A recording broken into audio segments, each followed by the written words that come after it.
We are speaking with Veronica Bartles, who is the author of 12 Steps, a young adult contemporary romance out now by Swoon Romance. So, Veronica, your story involves Andy, who feels overshadowed by her sister Lena in various aspects of their life. And then, to make matters worse, the boy Andy has a crush on asks for her help in being set up with her sister. And then Andy embarks in this 12-step program to win him back. Can you tell me a little bit about those 12 steps and what Andy embarks upon? Okay. The 12 steps are actually based on the 12 steps of Alateen, which is a companion program to Alcoholics Anonymous and Al-Anon, but its focus is for the teens who are affected by a friend or family member with an alcohol problem. And so the 12 steps are centered around dealing with problems from someone else's choices. And so Andy created her 12-step program based on those 12 steps to deal with the problem of her sister's perfectionism.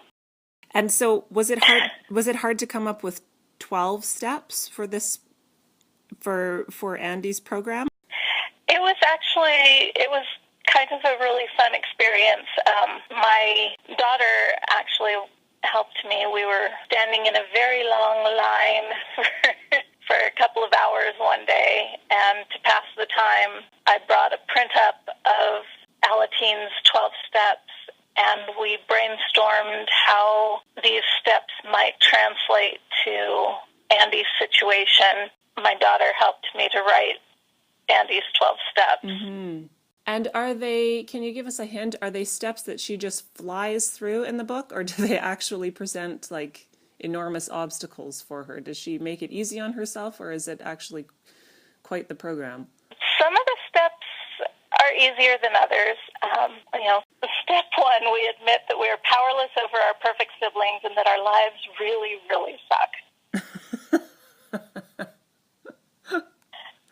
So she's starting from a place of surrender. Yes, and so she goes through the various steps, including the step where she admits that she does have good qualities herself, even if those good qualities are simply really good hair. Right.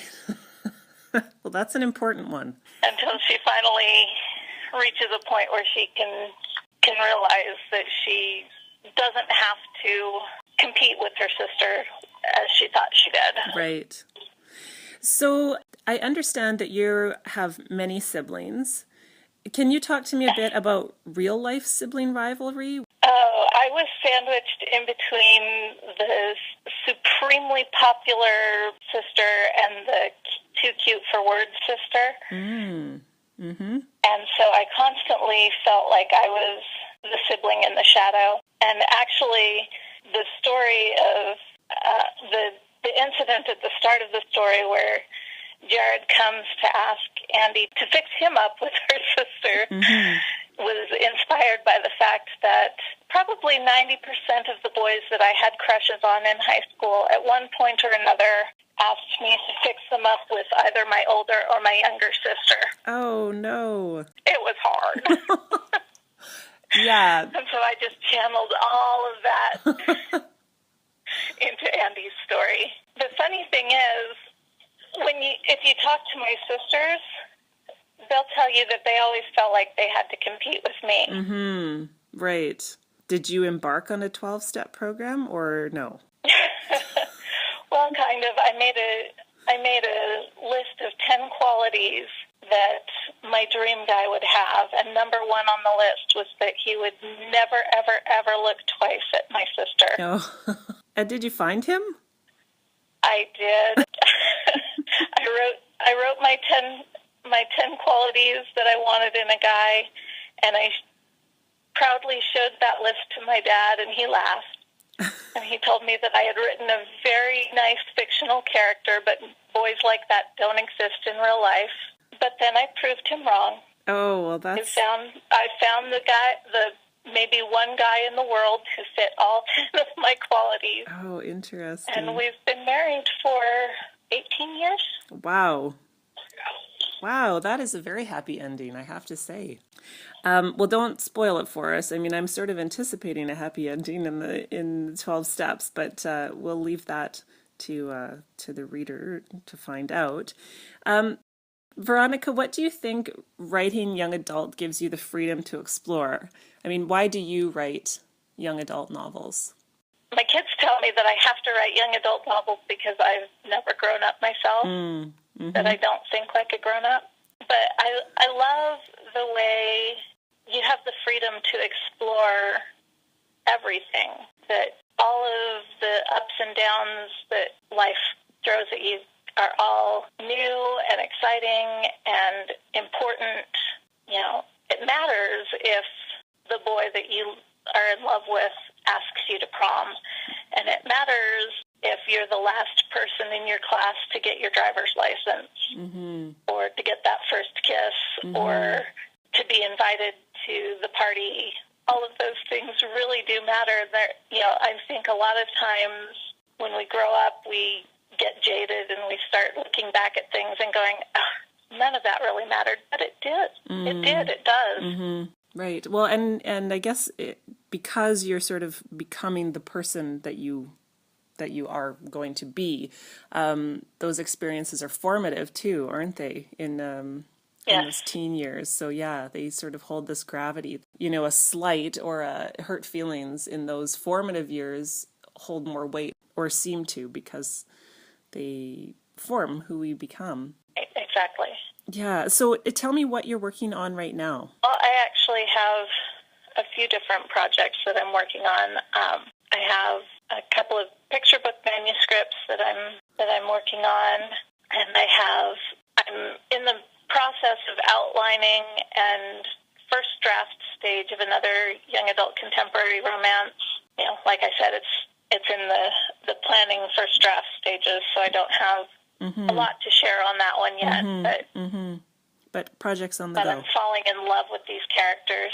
Nice. Nice. It's always a good sign when your own characters make you giggle. Yeah, absolutely. Tell me a little bit about some favorite characters that you have not written, some of your favorite contemporary books with romance in them that you've read in the past little while, or perhaps favorite authors?